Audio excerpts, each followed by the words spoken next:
wowe ucitse intege, wowe wigunze, wowe udafite ibyiringiro, wowe ureba iburyo n'ibumoso ukabona nta nzira, turakubwira yuko Yesu Kristo ari we nzira, Yesu Kristo ari we byiringiro, Yesu Kristo aha imbaraga abarambiwe n'abacitse intege. Muri Yesu harimo ibintu byose wakenera muri ubu buzima. So rero niba wumva ko byawe birangiye, ndakubwira inkuru nziza yuko bitarangira, kubera ko Yesu aracyagutegeye amaboko, aracyafite umugambi ku buzima bwawe, yahindura ibyo ubona bitahinduka, yashyiraho itangiriro rishya. Hari indirimbo ivuga ngo araje gushyiraho inzira. Hari n'indi yigwa, hari n'indi ivuga ngo niyo iha intege abarambiwe, yego, ikabongeramo imbaraga. Ko karimo ni keza. So, umwijima wose waba urimo, Yesu yaravuze ngo ninjye mucyo w'isi, ugenda nanjye ntazangendera mu mwijima. Rero wireba umwijima urimo, turakurangira Yesu niwe mucyo ushobora gukura muri uwo mwijima. Ngwino kuri Yesu uramira. Kwa Yesu hari ubuzima, kwa Yesu hari umunezero. Twaje turushye, turemerewe, nta byiringiro. Ako kantu tuba tugomba kugasubira. Twaje turushye. Abenshi barabizi kabisa. Ariko twabonye uburuhukiro muri Yesu, twabonye umunezero n'ibyishimo. Niyo mpamvu nawe tuguhamagara nguze, tuguhamagara ahantu tuzi neza. Ntago ari ibintu twumvishe tu, ntago ari stories batubwiye. Tubenga ariko numvishe bavuga ngo Yesu agira neza, oya ntago twabonye, twarabibonye ko Yesu agira neza. Iyo tuvuga ngo Yesu atanga amahoro, ntago ari story twumvishe, twarabibonye yuko Yesu atanga amahoro. Iyo tuvuga ngo Yesu atanga imbaraga, twarabibonye ducitse intege zubizamo imbaraga. Iyo tuvuga ngo Yesu niwe nzira, twarabibonye turi kuyobagurika tumeze nk'abantu batazi aho bari kujya, ariko Yesu.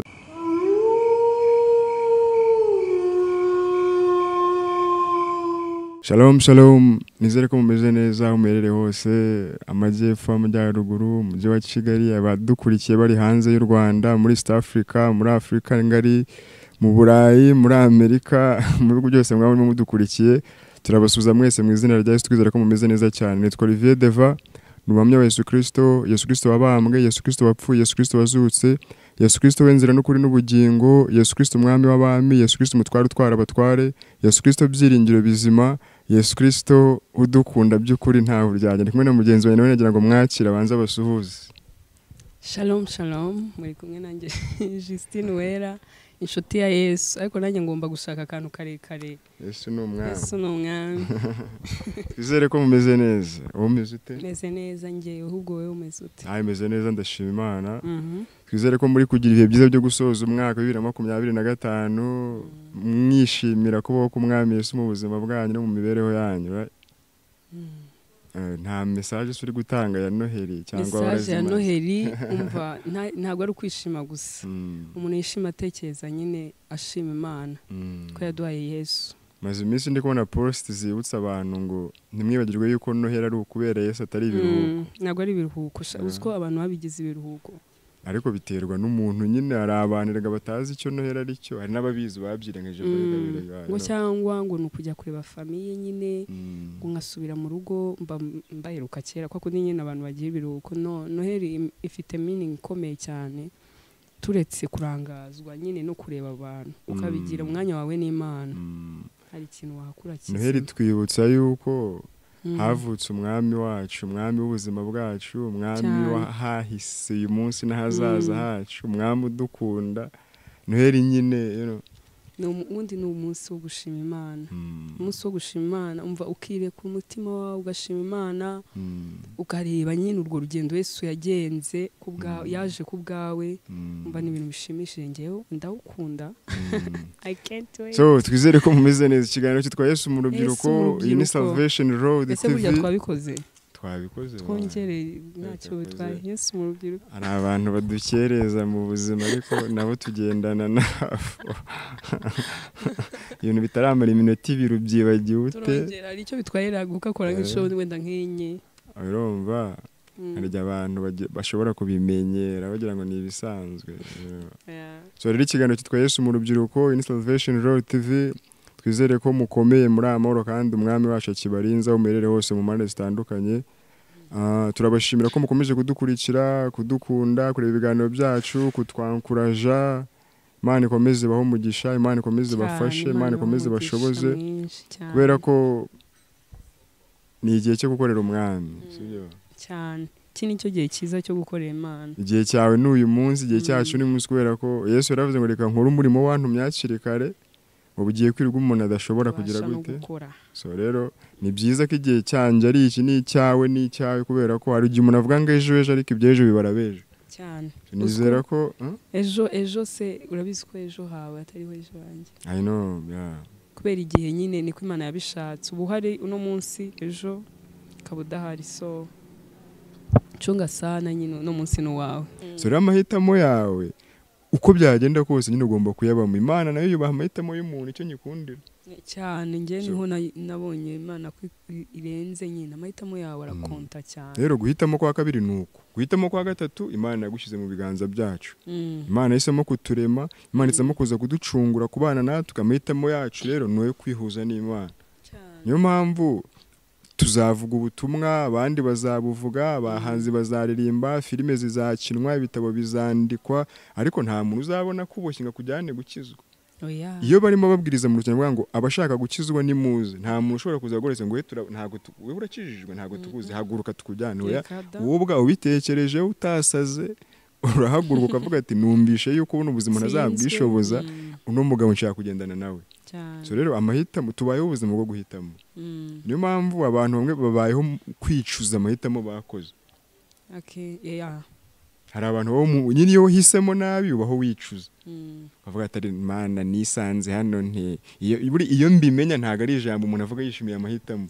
Ni ijambo umuntu avuga yicuza, avuga ati ibintu nabihisemo nte. Uri kumva? So rero sinzi icyo we wahisemo. Nanjye nigize guhitamo ibintu by'amafuti. Natubwire neza. Ntabwo ibyo rero tugiye kuvuga ari gukunda inkuru ushaka kuvana abantu mu kiganiro. Amahitamo niba y'amafuti nafashe nuko ntari narahisemo Yesu. Nta yandi mahitamo mabarutayo kudahitamo Yesu. Kuko buriya ushobora gushaka testimony z'ibindi bintu byose naciyemo cyangwa undi wese yaciyemo, ariko amahitamo mabi yo kudahitamo Yesu, bya bintu byose nyine bigendera mu nzira Yesu atarimo, ubu bihisemo. Ubuhisemo kugendera mu byaha, ubuhisemo kugendera mu byangwa n'amaso y'Imana. So rero ntekereza ko amahitamo yandi nafashe nishimira, mvuga ni reka ngende nigurira icyayi, ubundi ikindi umuntu yigurira n'iki, fanta sinzi kunda, nigurire nk'amata. Ni ukuvuga ngo ni uguhitamo Yesu, guhitamo wampisemo, sibyo? So rero sinzi ibyo wahisemo cyangwa wowe wahisemo iki. Nanjye nahisemo, njye wundi nabagaho wenda mfashe nk'umuntu uri gukurikira ikiganiro waba umeze nkanjye, nkumva nyine amahitamo ni amahitamo yego, ariko narabivangaga, nkumva nahitamo nabi, nkumva nahitamo neza, nkumva nyine nta ingaruka tu, ariko najyaga mpitamo nkakubitana, ubwo nahisemo nabi, tuhere ku mahitamo mabi, nkayikubitana n'ingaruka zo guhitamo nabi. Akenshi abo ngabo nibo bamwe bahita bapfuka Imana bimeze bite, kuki ari njye bibaho gusa, ariko wibagiwe kujya guhitamo. Rero dufite ibintu byinshi byo kuganira, ntabwo twabiganira byose umunsi umwe kubera ko byafata iminsi n'imyaka n'ibinyejana, ariko tugenda dufatamo kamwe uko umwuka tuyobora tukaganira. Kandi namwe tuba tugira ngo mujye muri comment mushyiremo ibitekerezo byanyu, muduhe experience zanyu, turi ko mubitekereza, kubera ko ntabwo ari ibyacu twenyine. Oya, ni ibyacu twese. So ntimwibagire kujya muri comment ariko mwandikemo ngo Yesu ni umwami, you know. Ubwo comment zanyu mwandike Yesu ni umwami. Mutwereke ko mudushyigikiye kandi turi kumwe, kandi hari abantu ibi biganiro biri gufasha. Yego, kandi dutangira ikiganiro cyacu urakubwira wowe urushye, wowe uremerewe, wowe ucitse intege, wowe wigunze, wowe udafite ibyiringiro, wowe ureba iburyo n'ibumoso ukabona nta nzira, turakubwira yuko Yesu Kristo ari we nzira, Yesu Kristo ari we byiringiro, Yesu Kristo aha imbaraga abarambiwe n'abacitse intege.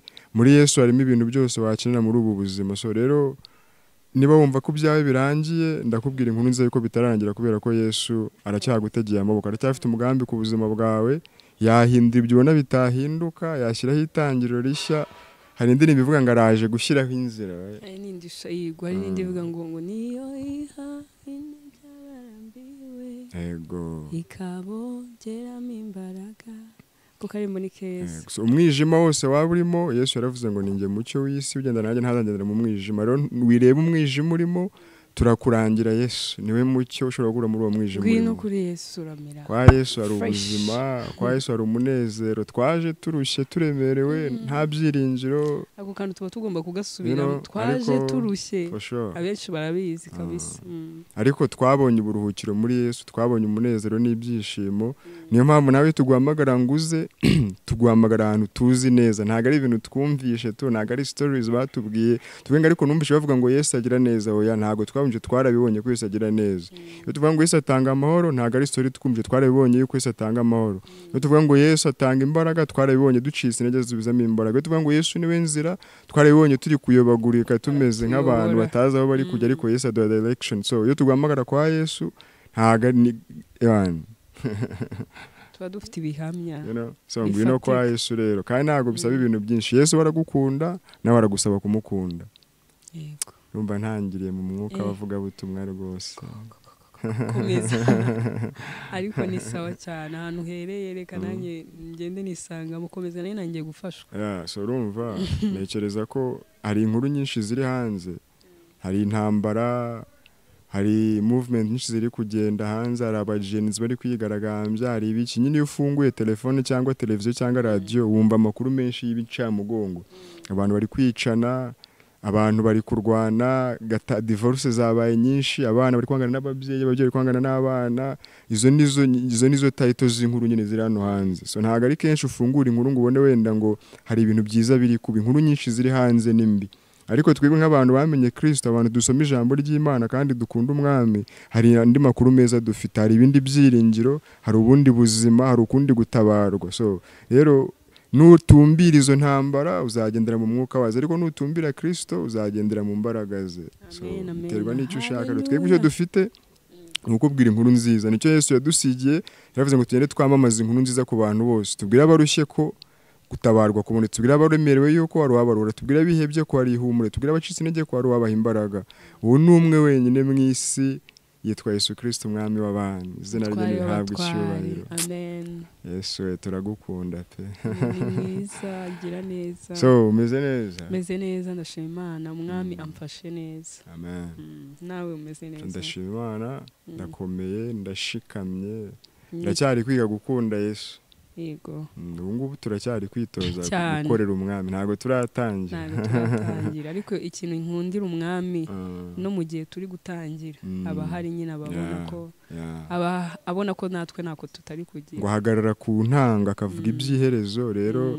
na mbere yuko dutangira yawe yarahari to n'ihereza wararizi rero niyo mpamvu kugendana na Yesu hari ukuntu biguha amahoro kubera ko ubuzi yuko ari igihe ugera mu bihe utabona aho urimo urajya ariko kubera ko ubuze ukujyanye ukavuga uko biri kose azangezayo kubera ko runo rugendo rw'agakiza ntago ari urugendo ntago image yarwo yose uba uyifite kuvuga ngo wenda ngo ndava Kimihurura njye mu mujyi mve mu mujyi Nyabugingo mvi Nyabugingo wenda njye gutyo oya hari igihe ubuzi kugiye mu mujyi ukisanga uheze mu kanogo kube mu gihe runaka cyo gihe rero nta kindi bisaba yuko utumbira ukujyana kubera ko ntago ari urugendo uvuga ngo ngenda uko nshaka oya hari amategeko y'urugendo ariko icyo dukundira Yesu aho ni naho abantu benshi bakunda gutsindirwa utsindwa nka Petero na Petero ikintu cyatumye Petero arohama urakizi ni icyo ngicyo nyine yakuye amaso ko yari ari gusanga iyo uri gusanga Yesu ni utumbira iyo ukuye amaso kuri Yesu of course imiyaga n'imiraba birahari intambara zirahari ibyo byose rega n'abandi babona turabibona igituma tutabibona nuko dutumbiriye Yesu ubwo se nahari yajya kuroba amafi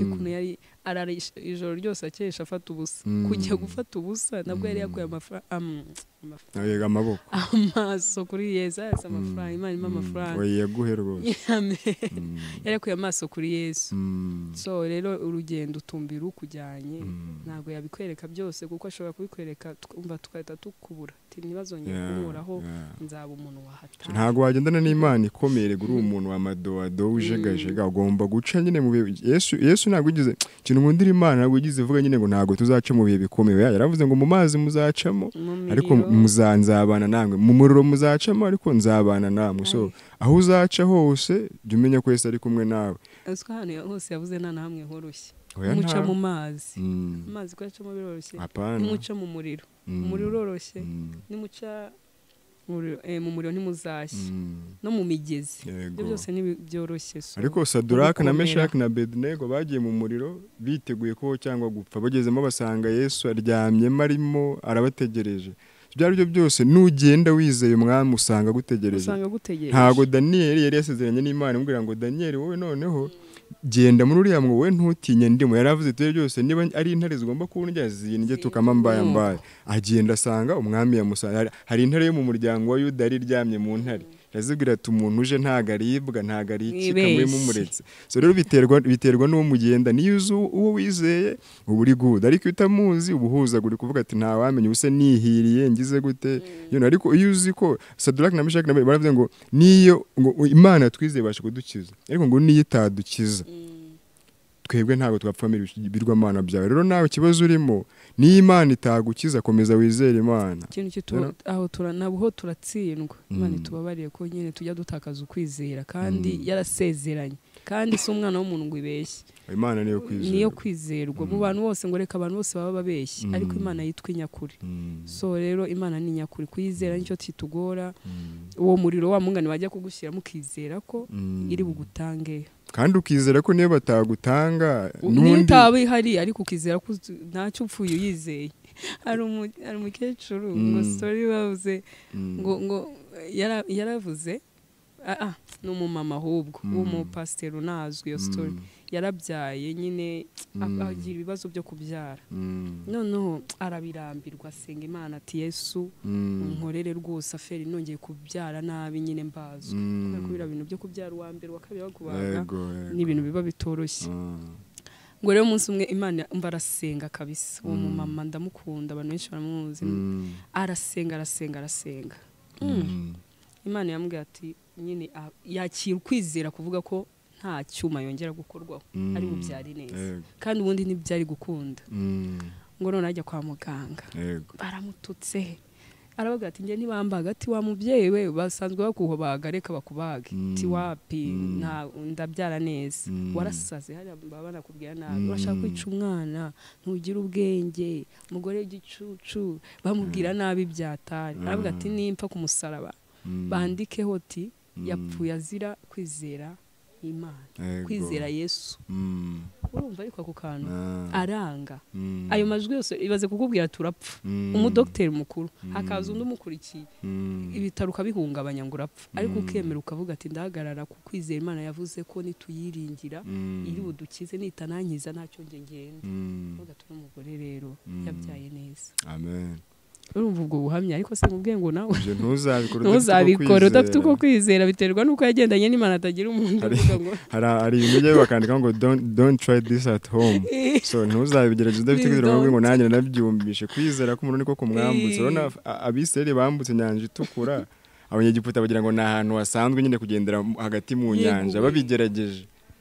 Bibiliya ivuga ngo kwizera niko kwatumye. Niba udafite uko kwizera don't try, nubikore. Ariko uwo mama yanyeretse ko nyine Imana turayizera, n'ahantu ubona bidashoboka, n'ahandi amajwi ari kukubwira ngo ntibikunda, ukumva amajwi menshi akubwira ati ntibikunda, bakakwereka kwa kana kandi byakunze, ababanje imbere n'ibyakunze, ariko wowe ukizera ukavuga ati biraza gushoboka. So Imana niyo kwizerwa tu. So rero mudukurikire kuri social media, Instagram twitwa Salvation Road. Ushobora kutwandikira ibitekerezo, ushobora kuba ushaka kuza kwamamaza mu kiganiro, ni 0728 643 Tukomeze duhabwe umugisha muri Kristo. So reka twinjire muri topic, ndi kubona bishobora kurangira. Umwuka wera yayoboye uko ashaka, buri umwe ari kuzana. Ariko ni byiza kubera ko ngabayoborwa n'umwuka nibo bana b'Imana, ubwo bitwereka ko turi borera. Amen. So topic y'uyu munsi ndi nkunda ko ari wowe uyivuga, kubera ko nyine mba numva nanjye mfite nshaka kumva icyo Imana iri kuvuga. Bandi gusingira turaganira ku kintu ntekereza ko ari cy'ubuzima bushingiyeho. Ku buryo ubuzima ntago bushingiye ku bintu byinshi. Abantu nyine bashobora kuba familiar zitandukanye, ariko ubuzima ikintu gisobanuro cy'ubuzima ntekereza ko ari amahitamo. Big yes. Umuntu n'icyo yahisemo, umuntu aberaho icyo yahisemo, kandi umuntu apfira icyo yahisemo. So rero ubuzima bw'umuntu ni amahitamo. Utaragiye kure twese turi mu byo turimo uyu munsi kubera amahitamo tugenda dufata natwe ubu turaha twahisemo kugira tubaha ngaha yakomeza so rero nwango umuntu wese muri ubu buzima nyine amaherezo birangira umuntu abaye icyo yahisemo kuba icyo kubera ko bijyabeho ko mu buzima umuntu ushobora kuvukira mu muryango ukaguhitiramo ushobora kugira inshuti zikaguhitiramo nyine igihe kibaho ko umuntu bamuhitiramo iyo umuntu akiri umwana nyine ngo bamujyana aho bashaka cyangwa se akagiye ashaka ariko igihe kijya kigera wowe ukagera umuntu wese mu buzima agera ku muryango w'amahitamo nyine ugahitamo ngo ngenda ajya aha ngewe ndashaka kujya aha ndashaka gukora ibi ngibi nubwo wenda abantu benshi baravuga ngo muri Afurika ababyeyi baduhitiramo ibyo wiga ibyo ukora n'ibiki byose ariko hari igihe kigera mu buzima ukagera ku muryango wo guhitamo so rero turaganira ku mahitamo tugendeye nyine ku batubanjirije uko bagiye bahitamo turebe se ni umuntu amahitamo y'abantu yagiye abageza he cyangwa se amahitamo turi gufata uyu munsi amaherezo yayo ni ayahe kubera ko tubayeho ubuzima bw'amahitamo nta muntu uzakubwira ngo ngewe ngo urabona niyo wajya mu bintu utabishaka hari igihe kigera ukabona amahirwe yo guhitamo cyane icyo gihe iyo kigeze uhitamo iki uhitamo kandi ikintu kitangaje amahitamo ahari ni abiri meza cyangwa mabi isi ukuntu imeze isi iratubeshya ukagira ngo hari amahitamo menshi bisaba igihe kinini cyangwa gitoya kugira ngo uzaboneke amahitamo ari abiri kuko buri ibintu byose nyine ni bibiri ni umwijima ni umucyo birashyushye birakonje ni umukara ni umweru rero ni ibyo ngibyo tugenderamo aho ngaho hagati nyine niyo mpamvu aba opposite nta opposite aba ari ebyiri nyine ni umugabo ni umugore ni umukobwa ni umuhungu so rero nuko ubuzima ni amahitamo nyine rero umuntu wese icyo uhisemo kuba cyo nicyo uba cyo nyine niwo musaruro nyine iyo amahitamo uhitamo aguha umusaruro ntabwo upfa guhitamo ngo muhisemo ngo birarangiye uziko amahitamo uhitamo hari icyo uyasaruramo kandi icyo uyasaruramo aba ari cyiza cyangwa ikibi iyo wibye nyine iyo uhisemo nabi urumva ko imbere uraba mu bintu nyine bitari sawa kandi buriya umuntu wese ikintu yahisemo ikintu cyose uhisemo kigira izina ryacyo uhisemo kunywa inzoga uba umusinzi uhisemo kujya mu busambanyi witwa umusambanyi cyangwa ukitwa indaya uhisemo kwiba uba umujura ikintu cyose uhisemo kigira titre cyane amahitamo ni ikintu gikomeye biransetsa kabisa ariko reka nkubwiye Satani yatweretse ko wowe nyine wahitamo kandi koko Imana yaduhaye n'ubwo bwenge yaduhaye n'uwo mugisha wowe uhitamo pe n'Imana yubaha amahitamo yawe kuko Imana yubaha amahitamo yacu cyane nonese na Bibiliya biranditse nuhitamo umuvumo nkweretse umuvumo wari we kiza imbere yawe inzira ebyiri ni umuvumo cyangwa umugisha rero Imana yubaha amahitamo yacu Satani yatwereka ko wowe none amahitamo wahitamo yose ari amabi Imana iracyagukunda nta kibazo izangirira neza mu gutegeka kwa kabiri Imana yabwiye Abisirayeli ababwira ngo nshyize imbere yawe urupfu n'ubugingo ariko irangira ababwira ngo kuko mbakunda muhitemo ubugingo mubone kubaho uri kumva ntago yababwiye ngo ndabategetse ngo mubone ati ubuzima n'urupfu buri imbere yawe hitamo ubuzima ubone hitamo ubugingo ubone kubaho so rero ngira ngo guhitamo ubundi kwahereye mu ijuru Imana niyo ya mbere yahisemo kubera ko buri Imana yaremye umuntu yabihisemo cyane ngo tureme umuntu mu ishusho yacu yahisemo kurema umuntu mu ishusho yayo mu ijuru hari abamarayika hari ibizima bine hari abakerubi hari abaserafi byose abakuru 24 bose bari bahari ariko Imana avuga ngo ibi ntago bihagije reka tureme umuntu no mu ishusho yacu ase natwe ayo niyo mahitamo ya mbere yabayo niyo impamvu turi hano nuko Imana yahisemo ko tuba hano yitabihitamo ntago tuba turi hano kandi n'amahitamo ya kabiri undi Imana niyo yabanje guhitamo Imana imaze kurema umuntu yigomeka ku Mana yigomeka ku bushake bw'Imana yigomeka ku mugambi w'Imana Imana avuga ati ibyo ari byo byose uyu muntu ninjye wamuremye nabigambiriye nahisemo kumurema ntago nahitamo guhita murimbura Imana irongera ihitamo kuza gucungura wa muntu kugira ngo Imana Rwanda stile n'amahitamo yayo niyo mpamvu nawe ikintu wahise mugomba kurwana amahitamo yawe nta kundi byagenda nyine birangije Imana avuga ati rero uyu muntu reka no kumureka ngo bigende gutya Imana yemera kwambara umubiri iza kubana na wa muntu kugira ngo ibashe kumucungura igitabo cy'ibyahishe ibice cya 5 batwereka neza ikuntu byagenze mu ijuru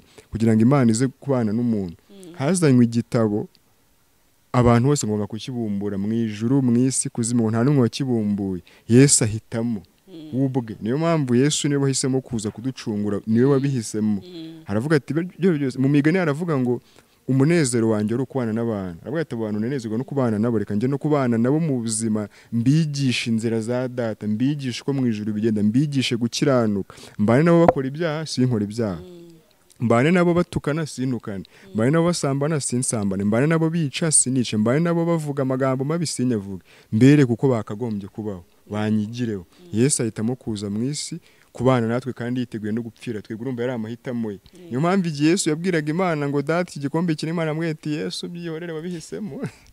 mahitamo yawe mahitamo yaravuze ati yabayemo nyine. Aravuze ati Yesu ko waje mu isi ibyo wabihisemo, icyo gikombe kirakurenga kijya hehe? Amahitamo wahisemo rero iyo yagezemo, Imana iravuga ati wibuke. Uko benshi se bakubitana n'icyo gikombe akaba aribwo baza, wenda Yesu yahisemo icyiza cyari cyo gukiza abantu. Ariko ntabwo byari byoroshye. Yesu ngo yabonye urupfu agiye gupfa ku musaraba, avuga ati data iki gikombe se nta kuntu cyandenga, ariko yibuka ko yahisemo. So rero aranje aravuga ati data iki gikombe abatoya, reka yahita yibuka yuko ari we wabumbuye igitabo ku giti cye. Nta muntu waforoshije Yesu kubumbura igitabo, yarahagurutse abihisemo abumbura igitabo, arangije aza mu isi nyine. Igihe cyo guhura n'amahitamo rero noneho kuri final, kuko buri kintu cyose uhitamo kigira umunsi, wa munsi kamarampa kuvuga ati nahisemo cyangwa se nahisemo. Yesu ahageze aravuga, abona birakomeye, abona ukuntu bagiye kumubaga, bagiye kumuhondagura, bagiye kumwambika ikamba ry'ama, bagiye kumutera imisumari n'ibiki. Aravuga ati uko icyari kiri kubabaza Yesu Getsemani ni urupfu yari agiye gupfa, ariko urukundo yadukunze nirwo rwatumye avuga ati ko byagenda kose abantu naje kubacungura mbakunze, reka data bibuka ushaka. Ku musaraba niyo mpamvu yavuze ngo data data niki kigundekesheje, kubera ko Imana yaramuteye umugongo, kubera ko yari mu gihe agomba guhura n'amahitamo ye nyine. So nta kintu cyiza nko guhitamo neza. Ibyo nahisemo nabi byangizeho ingaruka, ntabwo ari ibintu nyine navuga ngo nta kintu byangije, nahuye na konsekansi yabyo, ariko naje guhitamo neza, niho inkuru iryoheye. Rero kuba narahisemo neza, kuko uhitamo neza ngewe nabonye mu buzima ni uguhitamo Yesu kabisa. Ni ukuri ibi bintu ntabwo ari ukubeshya, kubera ko aguha icyerekezo, aguha no gutekereza ko ufite imbaraga. Uziko namenye ko mfite imbaraga muri ngewe zituma cya kibi niyo cyaza kinyegereye mitamo mfite kugihakanira nkakibwira ati huya nahawe izo mbaraga zikuri hejuru. Namenye ko amahitamo mabi pe ntazabura kuza mu nzira yawe, inzira yose uri gucamo, ariko ufite choice ebyiri zo kuvuga yego cyangwa hoya. Nuhitamo yego ukurikira ayo mahitamo mabi, urazi ingaruka icyo nyine uzahura nacyo, ariko nuvuga hoya uzi ameza nyine uzasarura ibyo byiza by'amahitamo meza wahisemo. So choice irarenze. Choice ya mbere ni Yesu. Impamvu dukora ibi biganiro tubabwira nyine twe nahinduriye ubuzima ku banzi baranzi, nayo mfite amahitamo kabisa. Ariko Imana ishimwe ko Yesu yambereye amahitamo. So niyo choice warumbajije, choice wegeze ufata, niyo choice nahisemo nkumva mpinduriye ubuzima. So icyo twabwira abantu turimo tugana ku musozo nuko buriya ushobora kuvuka utabihisemo. Nta muntu uhitamo havukira, nta muntu uhitamo umuryango avukiramo, hari ibintu mu buzima umuntu adahitamo. N'igihe ababyeyi bawe bakubyara batabihisemo nyine, hari igihe umuntu yigenda, hari igihe umuntu amufata ku ngufu inda bakayikuramo ikanga kuvamo.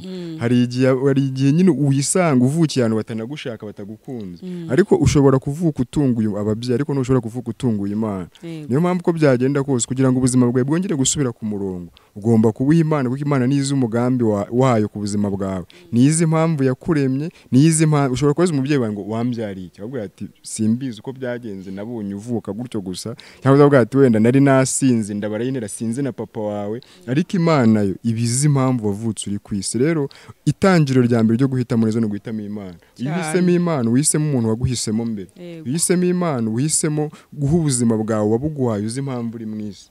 Umunsi umwe Imana yahisemo umugabo witwa Sawuli. Ihitamo Sawuli arimo yigendera, yabuze indogobe zase, yagiye gushaka indogobe ari kuyobagurika, ariko ahura n'amahitamo y'Imana. Birangije uwo mugabo ava ku Mana. Undi munsi umugabo witwa Dawidi bari baramutaye baramwanze batamubura nk'umwana wabo, ahitamo guhitamo Imana. Ndakubwira itandukano ry'abantu, hari uw'Imana yahisemo ntiyamenye icyo afite, ariko hari undi wahisemo Imana, waba baramutaye nta gikundiro nta kibana mwibagiye batanamubara, arangije Imana imugirira neza. N'ubu ngubu tuvuga ngo Yesu mu muryango wa Dawidi. Guhitamo Imana aho waba uri hose, ubuzima bwose urimo uracamo, intambara zose ufite, nuhitamo guhitamo Kristo, nuhitamo kugendana na Yesu, ubuzima bwawe buzagira icyerekezo kubera yuko Cyane. tutaraba urusoro mu nda z'ababyeyi bacu Yesu yaradufiteho umugambi rero impamvu twakoze iki kiganiro uvuga ngo hitamo neza uhitemo Yesu igitabo cyo gutegeka kwa kabiri cyerekana 28 cyerekana igice cyayo cya mbere cyerekana abantu bahisemo neza ingororano zabo igice cya kabiri cyayo cyerekana abantu bahisemo nabi ingororano zabo so rero sinzi message ya nyuma watanga turimo turasoza urubyiruko please wigendera ku bandi kuko ku isi tugenda iyo upfuye nyine time yawe niyanjye biratandukanye hitamo neza wikwishora muri ubwo ubuzima ntabwo ari uko nguko wibwaya ubuzima buri precious burarenze n'ubw'agaciro hitamo neza kandi mbere yo guhitamo umenye ko nyine icyo uhitamo uzakibamo ejo ni future yawe so be careful urubyiruko twirinde nyine duhitamo neza kandi guhitamo neza no guhitamo iyakuremye yaguhisemo mbere nk'uko bitubwiye so rero nanjye message natanga ni ukukubwira nyine hitamo Yesu amahitamo meza wahitamo uyu munsi no guhitamo Yesu ntabwo uzigera ubyicuza ntabwo uzigera uvuga ngo nahisemo nabi muzagendana mu bikomeye muzagendana mu byoroshye na nyuma y'ubu buzima zakujyana ubane nawe aragukunda yaragupfiriye yarakubambiye yatanze ubuzima bwe kubera wowe nuhitamo kugendana nawe uzabihisemo kujyana n'umugabo utazakubeshya utazaguhinduka utazaguhemukira so rero mu kuhitamo Yesu ikintu cyitwa Yesu mu rubyiruko iyi channel yitwa Salvation Road TV mukore subscribe mu liking mu sharing mu commenting it's all about Jesus turano kubera umwami n'ubwami so rero nawe ushobora kuba warahisemo nawe ariko uyu munsi ushobora guhitamo neza ukagendana na Yesu kandi ntabwo uzigera ubyicuza turabakunda Yesu arabakunda Imana irabakunda shalom arakabaho Rwanda amahoro y'Imana bane nawe.